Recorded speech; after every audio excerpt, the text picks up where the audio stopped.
আসসালামু আলাইকুম। আজ আমি আপনাদের সামনে একটি গুরুত্বপূর্ণ দুরূদ শরীফ শিক্ষা দেব, যা আপনারা যদি পড়েন তাহলে জীবনে অনেক উন্নতি হবে, মনে প্রশান্তি আসবে।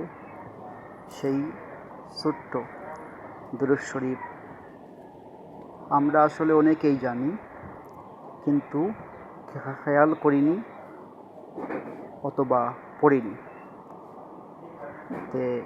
এখন আমি সেই ছোট্ট দুরূদ শরীফটি বলছি। সাল্লাল্লাহু আলাইহি ওয়াসাল্লাম, সাল্লাল্লাহু আলাইহি ওয়াসাল্লাম, সাল্লাল্লাহু আলাইহি ওয়াসাল্লাম। এই সেই ছোট্ট দুরূদ শরীফ, যতবার পারেন পড়বেন ইনশাআল্লাহ।